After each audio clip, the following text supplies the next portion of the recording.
1টা থেকে 3টা পর্যন্ত আমরা এখানে অবস্থান কর্মসূচি চালিয়েছি। কিন্তু কিন্তু আমরা কূটনৈতিকভাবে যতটুকু কার্যক্রম চালিয়েছি, আমরা চূড়ান্ত আশ্বাস না পাওয়ার কারণে আমরা এখানে পরবর্তী সময়ে 3টা থেকে 5টা পর্যন্ত অবস্থান কর্মসূচি কন্টিনিউ করেছি, আপনারা দেখতে পেয়েছেন।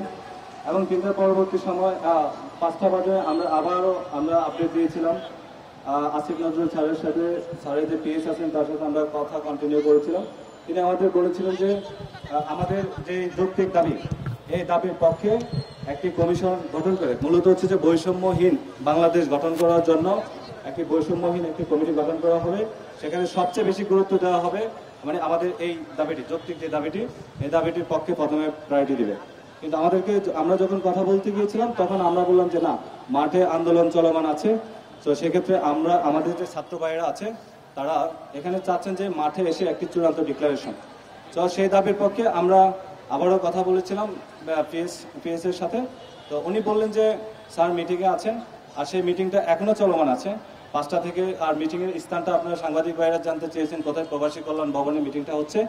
তো সেখানে আমাদের বিষয়টা আলোচনা হচ্ছে এখন, সেখানে অধিকাংশ উপদেষ্টারা আছেন। তো আমরা আশা করেছিলাম এবং তারাও বলেছিলেন যে মিটিং শেষে আমাদের এখানে একটা প্রতিনিধি টিম আসবে। তো এখন পর্যন্ত যেহেতু আসে নাই, সন্ধ্যা হয়ে গেছে আন্দোলনের সময়, আমরা চাচ্ছি এখন আমাদের যে কর্মসূচিটা সেটা হলো আমাদের এখান থেকে একটা প্রতিনিধি টিম আমরা আসিফ নজরুল স্যার বরাবর যাব। আর আপনারা এখানে যারা আছেন, না আমরা যেহেতু অহিংস আন্দোলনে বিশ্বাসী, আমরা এখানে আমাদের বার্তা একটা, এই মঞ্চ থেকে যে ঘোষণাটা আসছে এটাই চূড়ান্ত ঘোষণা। এর বাইরে কোনো, আমরা সাংবাদিক বাইরেকে আহ্বান করব, এর বাইরে কোনো কিছু আপনারা কর্ণপাত করবেন না। সো আমরা যেটা বলছি, আমরা সবার স্বার্থে বলছি, রাষ্ট্রের স্বার্থে বলছি, আমাদের দাবি আদায়ের স্বার্থে বলছি। আমাদের যে আন্দোলন এখানে চলমান থাকবে। আমাদের একটা টিম আসিফ নজরুল স্যারের সাথে দেখা করতে এখন যাব।